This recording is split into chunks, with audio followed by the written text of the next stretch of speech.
Good afternoon and welcome to Talking Figures. Yes, I'm literally rolling up my sleeves. If you are on Facebook, you can actually go check me out. I'm literally rolling up my sleeves this afternoon because we're about to talk business in a way that we should have done a long time ago if we were serious about what we want to talk about.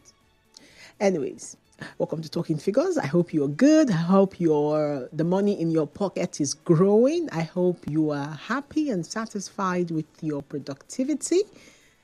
I'm happy to be here. My name is Chioma Ezenwafo, and on this fourth day in the month of June, there isn't a better time to have this conversation. Number one, we're having this conversation because we're about to see the end of an academic session. I think by next month, an academic session ends. And so there's a break that's going to go on, right? Before we talk about a new one. So that's a good time to talk about this. Another important reason why we should talk about this now is because we have just turned 58 as a state. Another important reason is because we have a budget that is before the National Assembly sent in by the president for River State. And in that budget, for the first time, we are having a figure that we've not had before budgeted for this sector. I'm talking about the education sector. We currently have 75.6 billion naira budgeted in the proposed 2025 budget sent in by to the National Assembly by the president, and is expected to be defended by the Rivers sole administrator. A lot to unpack when we think education, but even much more when you remember that in the past year, at least from 2021 till to date, yes, we've had over 200 billion naira spent in education, in the education sector in Rivers State for the last 5 years. That's a big deal. But we have a report in our news that shows that even though we've had to spend all these billions in the last 5 years, a lot is left to be desired when it comes to what we see going on in this sector. Simple things like children are still sitting on the floor. And I've processed it since we had to put those sentences together and make it a bulletin. I've processed it multiple times, and there's a lot to look at. I mean, the people sitting on the floor are not just people. They are the future workforce of River State. They are sitting on the floor right now and learning. So if you run a company, if you run a business, if you dream of owning one, if you hope to one day drag a market share in this space called River State, this conversation concerns you. Welcome to Talking Figures.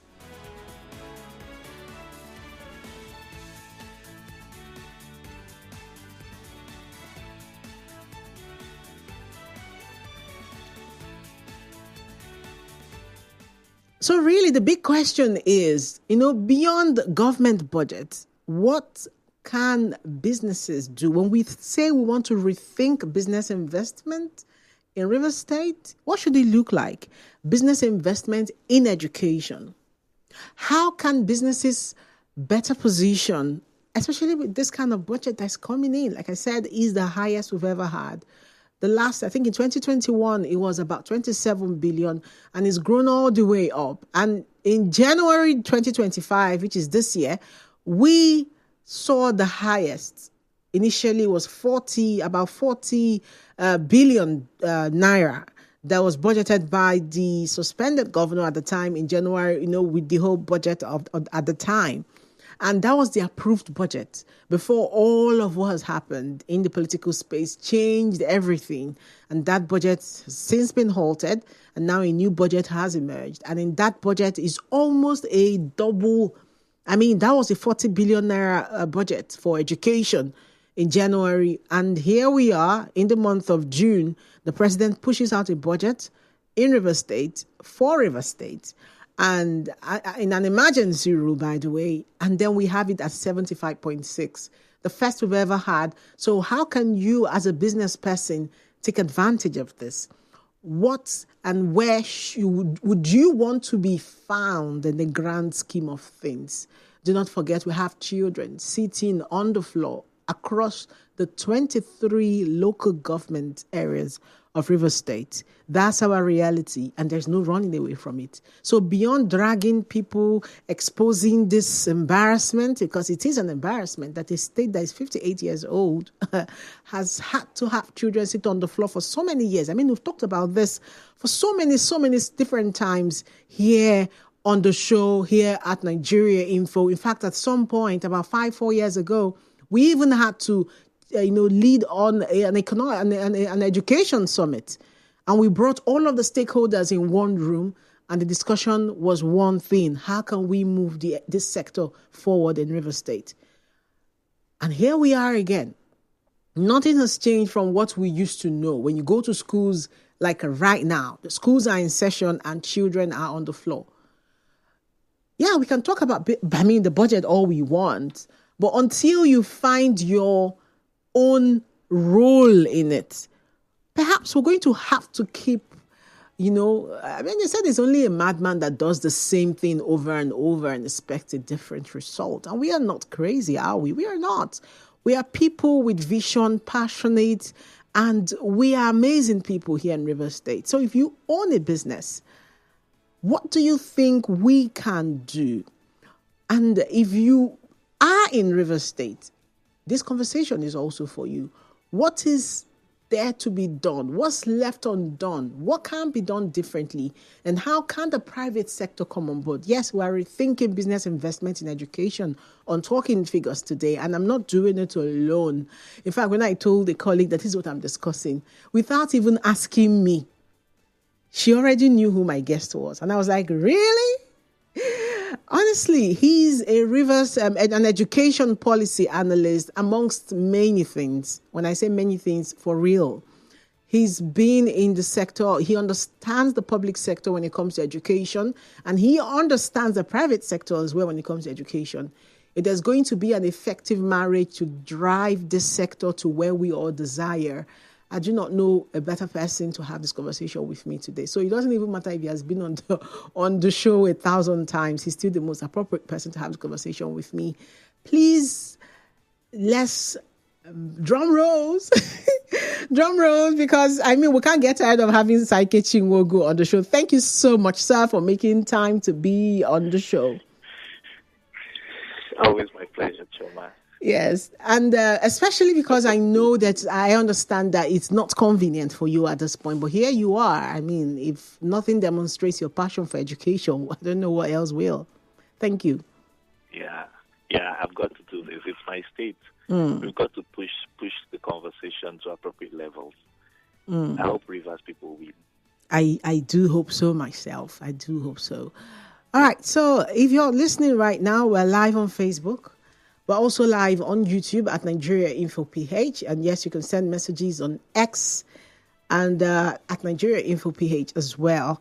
A lot to unpack when you think about education and how we can all chip in. We have a budget coming in. We don't know. We are not very certain as to when it will be passed. We are not very certain as to how exactly it will be. When you talk about accountability and transparency and all of that. But the fact that this is here, okay, so let's position ourselves now, shall we? Yes, you can send your messages on WhatsApp as well, 0809-030-6416. Yes, 0809-030-6416. Yes, you can question a role from private sector in the education sector in River State. Now that we all agree that, man, it's so it left a lot to be desired here. Our schools are in bad shape. For each time we have this conversation, people call it and tell us, come to our community, the schools, the windows, this, the that, is that. The kids do not even have uniform. We do not have teachers. We know the problems. Now let's talk solutions, shall we? So now, Ikechi, let's just begin with this, and then we'll go on a quick break. And when we return, we even open. Yes, it's a Pandora box we are ready to open today. And I'm going to start with the very first question that came to mind because of the stories we've done before now on this. Why our classrooms are still the way they are, even though we've had over 200 billion naira go through in the last 5 years in this sector. They've had over 200 billion, yet our classrooms are still in the shape that they are. Why do you think this is happening? Let's start there. Okay, very well. I am not as excited as most people are about the increase in value for the budget. I don't want to highlight unnecessary biases, but I want to point out the fact that there are a number of reasons that could have accounted for this. So if you look at the comparison, we're told that an earlier 68 point something billion was budgeted for education, and it has just been reviewed upwards by some 7 billion, making it 75 point something billion, right? And then a lot of things could account for that. If you know how Nigeria works, how Nigeria functions, I've been, in spaces where some critical planning will be done. So I'm putting all of my thoughts together. And I'm saying, number one, it could be that from when the budget was created, was put together, and now there will be need for some price review. So certain items may have been, budgeted at a certain value, and because of inflation and all that, okay, let's just stop up a little here, a little there, a little extra naira here and there to be more realistic. Okay, comparing when you put the budget together and when the actual approvals and implementation would be, there will be some variation in costs. So that could have accounted for the increase in value. That's one. Another thing that could have accounted for the increase in value, the sharp increase in value, could be owed to some omissions that were done, right? So maybe the sole administrator has a slightly different vision from the sitting governor. So the sitting governor felt, okay, this and this and this would be what would impute in the budget to drive education this far. And then the sole administrator comes in and says, okay, I have a different vision, slightly different. I'm not altering completely what the governor has done, but I think there should be, for example, let me just give an instance. It's hypothetical. For example, I think Rivers they should be looking at artificial intelligence now. Yeah. Okay, digital classrooms, robotics, right? So can we just, increase the budgetary figure by this just to accommodate that? That's the second reason why the budget could be increased by as much as 7 billion. And then the third one is what we are all familiar with. I'm not saying it is what it is. But a possible system failure, isn't it? A possible system failure. Yeah. We're going to talk about that. Yeah, but first, Ikechi, just hold those thoughts. We'll unpack it more after this break, okay? And when we talk about system failure, it's important we have the conversation before we get into how we all can, chip in and get education where it ought to be, because it's apparently anything that we want to all work out, you can't leave it for the government alone. Like entertainment has worked out because government barely had a contribution. Maybe education has gotten to that point. But then it's not even good for a nation to be left that way. Anyways, we'll talk about all of that after this break. Yeah, it's talking figures on 92.3 Nigeria Info. If you have thoughts, share them. Yes, the WhatsApp number is open. I get to open the phone lines after the break. I'll start with messages, of course. So drop your messages there. And we'll be back after this time. Stay tuned.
92.3 Nigeria Info FM, and we've been talking education. Yes, we are rethinking business investment in education. What can businesses do that government budgets haven't? A question that came about when we look at the story that says that over 200 billion naira has been dropped in the education sector in the last 5 years. But we still have children sitting on the floor. I mean, for schools that are not even far from the building where I am right now. Why is that? Why is that across every local government in Rivers State, we still find these schools that look in really bad shape that we know that our children shouldn't be in? So I have an education policy analyst. I was just saying to my colleague that at this point, he's the in-house education, he's our education policy analyst. Dr. Ikechi Nwogu has joined me on the show, and he's really opened this Pandora box in a very interesting way. And before we went on that break, he was about to touch on the system, a possible system failure that may be the reason, because I was asking, why are we here? How come we're not able to use that kind of money for something that we are all proud of? So, Ikechi, thank you for joining us. Yeah, thank you, Chama. So, you were saying? Yeah, so like we're saying, the third component that comes to mind, like you put it neatly, systems failure, could be cases of money leakage. Okay, there's a lot of leakage points. I mean, a situation where something costs 10 naira and it's passing through the eyes of the system and it's presented at 100 naira. Okay, we're familiar with it. Whether you want to call it budget padding or whatever, it's a gross abuse of the system in Nigeria. And right now, we're at a case of entitlement where everybody feels it's my right to do this, it's my turn, so let me do my own. Okay, and that to a large extent has accounted for why you see so much of figures. Okay, I mean, this is not restricted to education, it's across the board, and everyone who's listening right now can relate. Okay, you see so much of figures, okay, and then you see very little effect at the end of the day. So it seems like the money is developing wings and flying away. Yeah. Another thing to consider when it comes to budgeting is the fact that, I mean, especially with education, we're not just dealing with nursery primary education, we're dealing with all levels. We're dealing with, so the Rivers State Ministry of Education budget should cover the primary schools, and then the secondary schools, UBE scheme and all that, the secondary schools, and then the tertiary institutions. And we have a lot of tertiary institutions, and everyone seems to be expanding these days. Yeah. Okay, you want to expand an RSU to other campuses to provide further reach, and this costs a lot of money. Okay, so the budget would grow.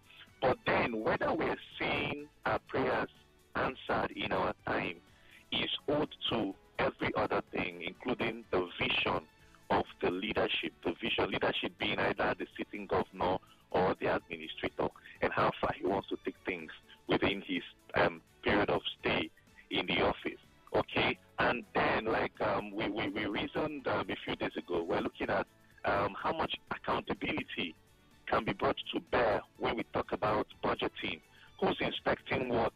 Okay, who's rendering account for these shortcomings, for the lapses, where there are teacher shortfalls, where there are infrastructural deficits in education. Okay, and then can government do everything all at once? It's another question. Okay, because all these things, government is a businessman, and from the business of 2024, we raise some money and then we implement budgets, and then we wait for budget government earnings of 2025 to do so. You take these things, one after the other. Okay, but where government cannot do it all, then government opens up to collaboration with the private sector. And the private sector is not a dummy sector. The private sector is not a rubber stamp sector. The private sector is an interest-driven sector, and they'll think, what's in it for me? So what's in it for them? What can be in it for them? What can be in it for the private sector in Rivers State? Because sorry, before you respond to that, let's look at what it is that the private sector does when it comes to education. They do CSRs. They go to schools. They share books. They invite us to come and cover it. they share maybe something in the house says. But we just like the parents. Okay, maybe they pay for maybe certain forms. Some people, but we do not see. Had nothing cracked like training. I mean, sending teachers abroad to train them for world standard. We do not see. We may see buildings, but sometimes they build these structures and they do not even open them up for the students. They remain under lock and key, and the children do not even get to enter these fancy classrooms that are built by these companies. So what is it that can make it work? Where can they come in? Where should the private sector come in? It's a lot. It's a lot. Let's unpack it. The private sector will not earn directly from government. They won't be friends of government, helping government provide requisite services, right? So a private company can come to a tertiary institution, for example, and say, okay, you know what, we want to build digital classrooms. But they would either do these as corporate social responsibility concerns, or otherwise they will do these as business concerns, business interests. Let me tell you how it works. So as a CSR, we want to repaint all your buildings. You're not going to sell the buildings and then have the private company earn from that. We want to provide an ICT lab. Okay, ICT lab is to gain access. But then the bigger catch is this. Government wants to set up a digital classroom in a tertiary institution, for example, and then there'll be some minor earnings. So each time a student goes to learn in the digital classroom, he swipes a certain card, there's an access code, okay, that grants him access to the facility, and then a little amount of money drops. It could be 100 naira, it could be 50 naira, usually very, very minimal, little, highly commoditized. But then over the years, over like 5-10 years, he earns money to justify his investment in the school. And then it's an arrangement after like 30 years, the school gets back the facility. I'll give you a clear example where we're in conversation with certain institutions in the state. We're saying there aren't enough hostel facilities in your school. So why don't you open up to real estate companies? For 10 years, 20 years, you can't build enough hostels for boys, for girls. Why don't you open up to real estate companies? So these real estate companies come, establish their presence, build medium-cost houses, okay, accommodation for these students. Students would have paid for accommodation anyway. But then the money is not going directly now to the institution because the private sector has come to build those hostels. And then the money is shared in percentages, maybe 70, 30, 80, whatever the agreement is. But then the interest of the private sector or the realtor is to come recoup their money over 1, 2, 3, 4, 5, 10 years until a period is allowed to recover everything they have invested and, of course, a little more. Then they hand it over to the institution. Now the institution has addressed the issue of hostels. Okay? The same thing with classrooms. The same thing with other facilities. And this is where the private sector positions herself. They could do what we call a pilot scheme. So government, okay, let's go to one of your tertiary institutions and show you how it works. Then government goes in and then, wow, it's a beautiful, okay, let's spread it. So the private sector is not a Father Christmas, as it were. They've got their interests. So most times when they do the CSR, it's either, okay, we've been a responsible brand, we've been drilling oil in River State, we've been doing this, and we just want to provide these services. Let's give them classroom desks. Let's take care of painting for 1 to 3 years. But we won't do that forever. The essence is to be in position where they are like in the good books of the government. So the government can engage them deeper for more conversation. Okay. Now we're friends. Now we're partners. That's the way it works. Okay. The truth is it's easier when you think about tertiary education. But how about basic education? Why do you see private sector, rethinking business investment for basic education, in basic education? How can that work? The challenge with basic education is it's free for the most part. And so that's why you don't have so much private sector participation beyond maybe an ICT laboratory or something. So a telco, a telecom service provider would come in. They need space to provide, to install their masts. You know how big their masts are. And then they don't want to buy the space. So they approach a public school, public primary school, and say, we're going to install a mast in your school. But what's the benefit to the school? We're going to ensure that we provide electricity for everything you're going to be doing, because we're having a generator run here and all that, so forget about electricity. Does the school need electricity? Yes, it does. Okay, you know what? We're going to ensure that once in a year, we're going to take your teachers in your school for certain teacher training. Does the school need that? Yes. So in that kind of regard, okay, some other private schools, we've been doing business in this part of the state. Okay, let's come up with quiz competitions.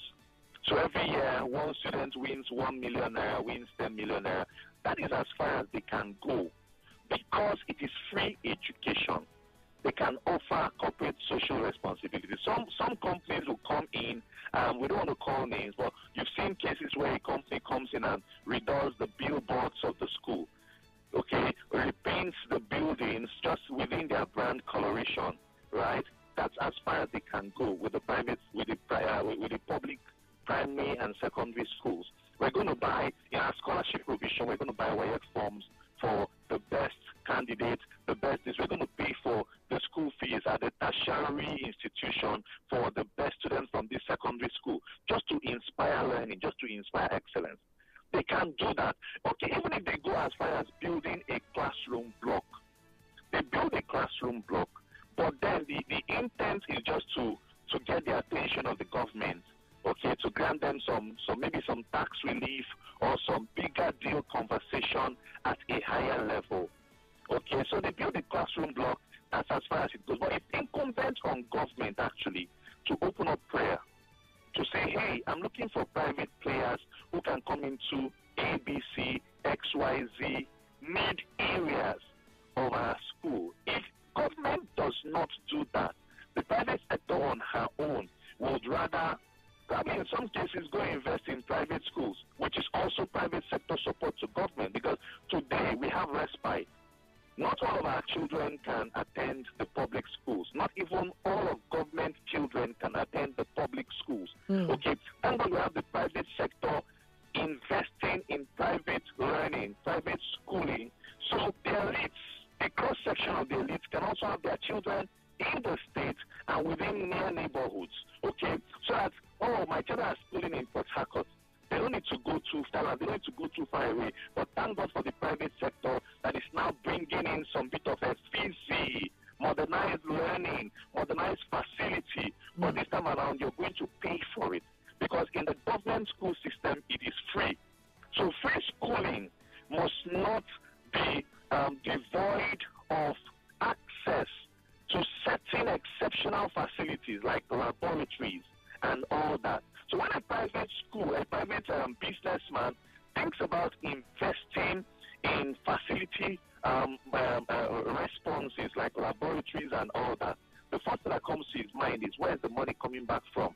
That's why I said it's interest-based. Okay, am I giving it as CSRO, or I want to earn something from it? And if it becomes a bit harder to earn from it because of the way of doing business, the policies, the stipulations, and the mannerisms, then he may want to look elsewhere, except where there's a bigger fish to catch somewhere else beyond the four walls of the primary school. Is coming to install facility. Okay, I'm going to open the phone lines at this point, but while we do that, chewing on the fact that there could be a positioning that the private sector could do when you think about that budget, and I believe it's a behavior, it's a business behavior that we may need to start doing more often for those in the education sector. I don't know how many school owners or how many even businesses that are not even in the education sector that think about what's the budget, what the government budget for, because that can pretty much give you an idea of what a government wants to prioritize, so that when you're thinking about your different business strategies, you can help it align in that direction. And I'm going to ask you about that, but first let's open the phone lines. I would love to hear how the person listening is thinking about this. Is it something should we all just move and keep asking, where is the money? Where is the money? And or should we start looking elsewhere or looking at supporting what government is doing? And perhaps that support can create an umbrella of accountability somehow. Because when you start working with someone, the person will have to account, to you somehow and help you understand where what is being spent. So could this even not be the only way out at this point? The phone lines are open, 0817-923-0002. You can also call 0817-923-0003. Yes, you can also send your WhatsApp messages. Send it on 0809 0306416. That's the WhatsApp number. Let's see now. I go over to WhatsApp, see if I can read one or two messages before I come to the phone line to open it. But yes, you can call me up. I would love to hear what you think about the possibility of allowing the private sector. Nobody's stopping the private sector, but how can we begin to rethink business investment in education? How can we begin? You've heard our guest. He's been able to, the breakdown is really clear. What the possibilities are and why we may not be seeing what we think we should be seeing. Okay? And 0809-030-6416 is the WhatsApp number. And you can call 0817-923-0007. You can also call 0817-923-0009. We're no longer asking where is the money. Over 200 billion naira has passed through Rivers State in the education sector for the past 5 years, yet we have children sitting on the floor. Today we're discussing solutions. What do solutions look like? Beyond accountability or asking government to give us an account of how this money has been spent, we see that the private sector can step in somehow. And this has been confirmed by my guest, Dr. Ikechi Nwogu, has explained that pretty well. Do you agree with this? Do you see the private sector as the way out at this point from all of the issues, including a possible system failure? Hello, good afternoon. Good afternoon. Welcome to Talking Figures. Hello? Yes, loud and clear. Go on. Yeah, my name is Analyst. I'm calling from Nkoro. Okay. I really appreciate the conversation this afternoon. Like if you come to my community, in Nkoro primary school and secondary school, there is nothing you write home about. Debt is not there, the roofs are leaking, and budget, they will put super amount in budget about education. And without this about education, they cannot go there. The presidency, the governors, local government chairman, but they are not taking care of education. But if you go to private school now, the private school, they are taking care of private school very, very well. I don't know how they will do it to my sister, but their conversation, it is prayer. Prayer will overcome it to prayer. Really? I said prayer. Really, I'm talking to you as a man. If you go to government secondary school or primary school, the roofs are leaking. The students are suffering over there. Government should do something about it. If you want to maybe give it to private school to take over the government school, it's better. Thank you. So Ikechi heard the scholar, prayers, he says. I did. Yeah. So you want me to talk about that? Yes, let me know. Why do you think we I don't know, we feel helpless? That's usually where the point where we say we have to pray. Like, that's like a typical Nigerian mindset. Sometime, once upon a time, like when, sometime around 2008, 2009, when the then administration was building these beautiful schools, 750 schools, we were in some conversation, and then there was the recommendation to sign a deal with a maintenance company. I remember then the budget the maintenance company brought to manage the school, all the schools in Rivers State for 1 year was in hundreds of millions of naira at the time. The argument was, yeah, this is expensive, but maintenance is almost even more powerful, if not as powerful as setting up the infrastructure. Like, we're talking of leakages We're talking of wear and tear. Computers would get bad, they need to be replaced. Okay. Maintenance as a culture. So the private sector can pitch tents with government to say we're going to provide this at a discounted rate. But that's another business interest across all the schools, across the board.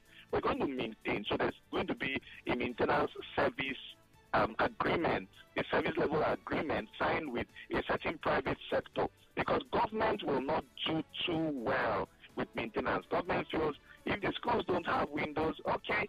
If the schools don't have doors, okay. But if you want to bring the schools up to standard, I mean, you've invested so much to set up, you open up bid to 2-3 private companies who will bear the responsibility to manage. That's a veritable investment interest area for the private sector. And then all of the leakages and no deaths and all that will be put bid to in a while. Yeah, go ahead. Okay, our final thoughts now, Ikechi. If you look at this budget, I'm talking about the budget because that's actually what it ought to be. Over time, people have given up on following the money or the numbers of government. But honestly, this is what we have to do. It's our collective wealth. It's for the people, right? So let's work with it and act for a moment like there isn't a possible system failure like we've pointed out. What can businesses, how can businesses position to work with government at a time like this to get us to where we all desire when it comes to education in River State? So we're looking at education as a service, and it's not just a service, it's a marketplace. Yes. So we take stock of all of the interaction, okay, that goes on within the school system. So, for example, in the public school system, they have the break time, and then there's the talk shop.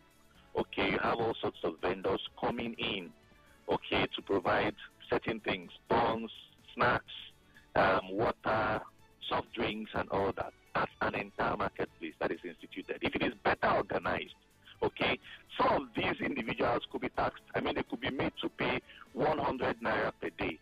I mean, the business that generates an excess of 50,000 naira, okay, can patch with 100 naira a day. And these monies, as little as they seem, 100 naira for 100 vendors is 10,000 naira a day, okay? Yeah. Times 30 days, the figures begin to add up.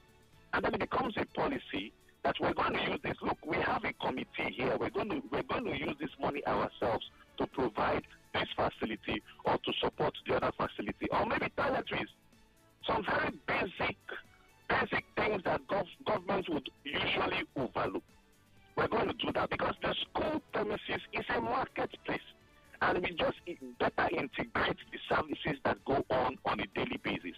Because if we don't identify with the market value of the school, okay, we'll think that the school only offers education as a service. But it offers other support services. And so private companies will begin to think, okay, can I not rent some space? Government, allow us to rent some space, build some shops, some lock-up shops, so we can come and, with the money we generate from this, maybe rent money or something, we can begin to better maintain your toilets. We can begin to maintain, the green area and all that. We clean the school and green. There is so much they can do that relieves government, okay, of having to do every single thing. Thank you. That's a conversation that government needs to champion, because government needs help.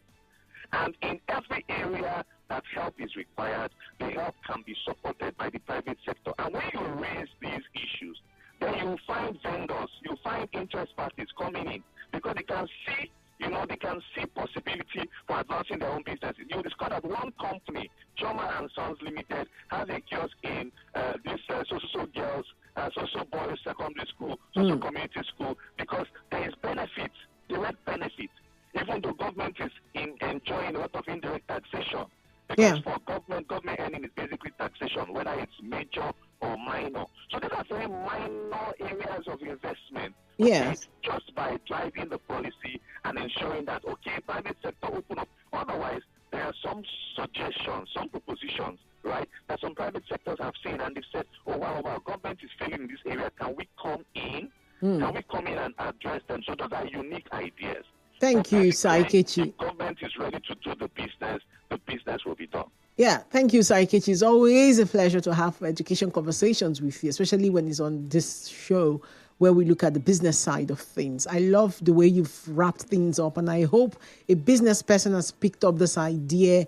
And even as we were talking, the idea of branding around schools. They can sell, I don't know, spaces and brand stuff around schools, and it can be a win-win for everybody, and it's a possibility, and I hope more and more people start thinking about it. Thank you so much, Ikechi, for making time for the show today. My pleasure always. My Yeah. pleasure.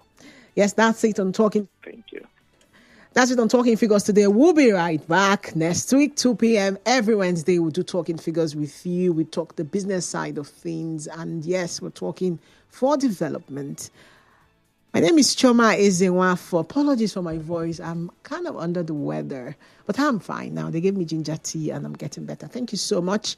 And we're going to have a couple of market runs, and then the news at 3. After that, hard facts. Thank you.